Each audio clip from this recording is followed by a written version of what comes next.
شیطان بہت شیطانی قوتیں رکھتا ہے، لیکن اللہ کے خاص بندے شیطان سے قوی ہیں، طاقتور ہیں۔ حضرت ابو ہریرہ رضی اللہ تعالیٰ عنہ سے معروف روایت ہے، فرماتے ہیں کہ صدقے کے مال میں حضور نے مجھے امین مقرر کیا، پہرے دار مقرر کیا۔ تو کہتے ہیں میں پہرے پہ تھا، ایک شخص آیا، اس نے چادر بچھائی اور جلدی جلدی سے وہ غلہ، وہ کھجوریں، وہ مال اپنے کپڑے میں ڈالنے لگا۔ میں نے دوڑ کے اس کو پکڑ لیا، تو اس نے اپنا آپ مجھ سے چھڑانا چاہا، لیکن میرے ہاتھوں کی گرفت مضبوط تھی، وہ چھڑا نہ سکا۔ اس نے کہا کہ میں کثیر العیال ہوں، میرے چھوٹے چھوٹے بچے ہیں، تو بھوک نے مجھے چوری پہ مجبور کیا، میں کوئی پیشہ ور چور نہیں ہوں۔ کہتے ہیں مجھے ترس آ گیا، میں نے اس کو چھوڑ دیا۔ خیر رات گزر گئی، صبح ہوئی، حضور کی خدمت میں حاضر ہوا تو آقا کریم نے فرمایا کہ ما فعل اسیرک البارحہ، ابو ہریرہ رات والے چور کا کیا بنا؟ عرض کی حضور وہ بڑا مجبور شخص تھا کوئی، اور اس نے کہا کہ میں پیشہ ور چور تھوڑا ہوں، بچوں کی بھوک نے مجھے یہاں تک پہنچا دیا۔ تو حضور علیہ السلام نے فرمایا جھوٹا شخص ہے، اور سنو آج پھر آئے گا۔ کہتے اگلے دن تو میں طاق میں رہا، تو خیر وہ آیا اور اس نے چادر بچھائی اور غلہ اس چادر میں ڈالنے لگا۔ میں نے جا کے پکڑ لیا، تو اس نے کہا مجھے چھوڑ دے۔ میں نے کہا میں تو نہیں چھوڑوں گا۔ اس نے کہا کہ مجھے چھوڑ دے، منت سماجت کی اور بہت ترلے کیے، تو کہتے میرے دل میں پھر ترس آ گیا، میں نے پھر چھوڑ دیا۔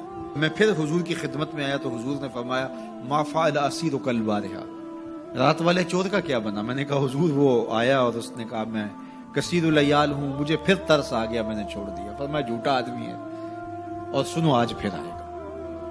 اللہ اکبر، جو ہو چکا وہ بھی حضور جانتے ہیں، جو ہونے والا ہے وہ بھی میرے حضور جانتے ہیں۔ یہ اللہ نے اپنے محبوب کو شان دی ہے۔ تو کہا آج پھر آئے گا۔ کہتے ہیں میں طاق میں تھا کہ وہ آیا، اس نے چادر بچھائی اور غلہ ڈالنا شروع کر دیا۔ تو کہتے ہیں کہ میں پھر پکڑ لیا۔ میں نے کہا آج تو نہیں چھوڑوں گا، آج تو جو حضور کے پاس لے کے جاؤں گا۔ تو جب اس نے ترلے کیے، منتیں کی، میں نے کہا نہیں آج تو کوئی بات نہیں چلے گی۔ ایک دن ہو گیا، 2 دن ہو گیا، اب تیسرا دن ہے۔ اس نے کہا ابو ہریرہ میں تمہیں ایک بات بتاتا ہوں، اگر تمہیں اچھی لگے تو مجھے چھوڑ دو گے؟ کہا بتاؤ۔ کہا کہ جب رات سونے لگو تو آیت الکرسی پڑھ لیا کرو، فجر تک تمہارے پاس شیطان نہیں آئے گا۔ کہتے ہیں بات بڑی اچھی تھی، میں نے اسے چھوڑ دیا۔ حضور کی خدمت میں پہنچا تو پھر فرمایا وہ رات والے چور کا کیا بنا؟ میں نے کہا حضور اس نے مجھے یہ وظیفہ بتایا۔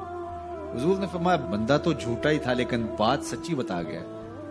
اور پھر فرمانے لگے ابو ہریرہ جانتے ہو وہ 3 دن جو آتا رہا وہ کون تھا؟ میں نے کہا اللہ و رسولہ عالم۔ فرمایا وہ خود ہی تو شیطان تھا۔ 3 دن جو آتا رہا وہ خود ہی تو شیطان تھا۔ اب شیطان بڑا تگڑا ہے، لیکن ابو ہریرہ پکڑے تو چھڑا نہیں سکتا۔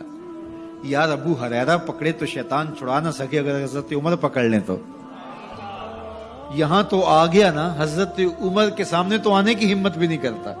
ان الشیطان یفر من ظل عمر، شیطان میرے عمر کے سائے کو دیکھ کے بھی بھاگ جاتا ہے۔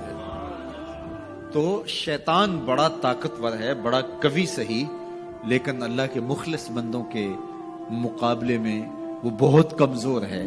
اس لیے اس راستے پہ اگر چلنا ہو تو کسی طاقتور کے ساتھ چلیں، تاکہ یہ کمزور سمجھ کے حملہ آور نہ ہو جائے۔ تو ہم نماز کے اندر جب کھڑے ہوتے ہیں تو اس وقت اللہ سے سیدھی راہ جو مانگ رہے ہوتے ہیں، تو یہ نہیں مانگ رہے ہوتے کہ سیدھی راہ دکھائی دے۔